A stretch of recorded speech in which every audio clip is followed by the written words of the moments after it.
The European Union has agreed on new warrants against Belarus targeting everyone involved in easing the transport of people to Belarus's border with Poland, where thousands are stuck in new camps in indurating rainfall. The EU accuses Alexander Lukashenko's governance of waging a cold-blooded attack against the bloc by allowing people from the Middle East who are hopeless to reach the EU to fly into Minsk also head for the Polish border. Josep Borrell, the EU foreign policy chief, said the decision by 27 EU foreign ministers reflected the determination by the European Union to stand up to the instrumentalization of settlers for political purposes.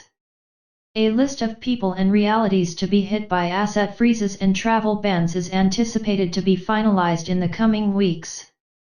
It'll include people, airlines, trip agencies, and everyone involved in this illegal drive of settlers against our borders, Borrell said. The decision was blazoned as a column of people gathered on the Polish border for the alternate week handling. Videotape footage showed people walking out of a timber where they were encamped and making for the Kuznica border crossing. The group was accompanied by Belarusian police in hood gear. When they reached the border, they were met by Polish hood police standing behind razor wire fencing. The EU has formally assessed 4 rounds of warrants on the Belarusian authorities and elderly officers over last time's disputed election and the brutal crackdown on peaceful protesters that followed.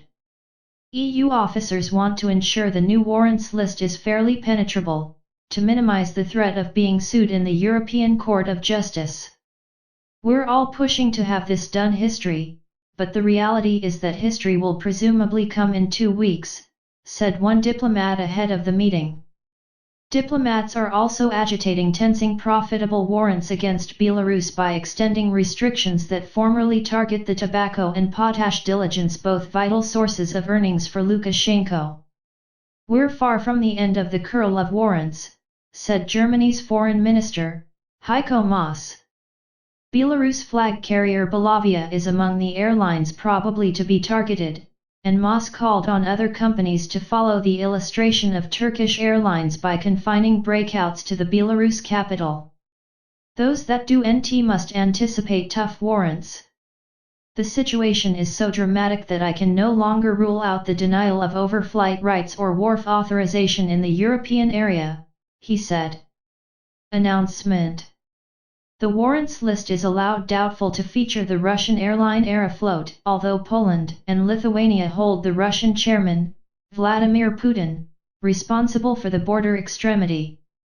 He, Putin, is driving this extremity together with Mr. Lukashenko politically, that's for certain, Lithuania's foreign minister, Gabrielius Landsbergis, told journalists. Russia is using this extremity to destabilize the EU, he added, describing migration as one of the most sensitive motifs for the EU. It's an excellent armament against us. And if we're unfit to make a decision, also you can presumably say, look, the EU is ineffective, and that builds up new fires inside the EU. With reports of Russian colors gathering near Russia's border with Ukraine, Landsbergis suggested the Kremlin could be preparing an attack. It's veritably likely that Ukraine could be attacked while we're dealing with the situation on the Polish, Lithuanian, and Belarusian border, he said. Belarus could also be attacked and Belarusian border guards replaced with Russian FSB agents, under a rationale of deeper cooperation between the two countries, Landsbergis claimed. Landsbergis said Lithuania would be ready to help with any unorganized extradition of people to the Middle East, but ruled out return breakouts from his country. An Iraqi functionary on Sunday blazoned that the country would organize its first extradition flight for people trapped on the border between Belarus and Poland. The flight would leave on Thursday from Minsk. The functionary didn't say how numerous people the flight would transport to Iraq. According to an Iraqi government census, 571 of its citizens have requested voluntary extradition, the functionary said. The number of Iraqis on the Belarus-Poland border is believed to be far advanced. One Iraqi Kurdish functionary last week estimated that there were as numerous as people from just that region at the border. On Monday, Lukashenko said numerous of those bivouacked out on the border with Poland would be unintentional to return to Iraq. "We're ready to put them on aeroplanes that will carry them back home," said Lukashenko in televised reflections to government officers.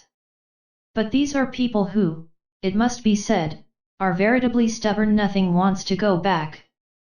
And it's clear why they've nowhere to go back to. EU officers have held addresses with countries in the Middle East to decelerate the inflow of people, numerous from Iraq and Syria, to the border with Europe.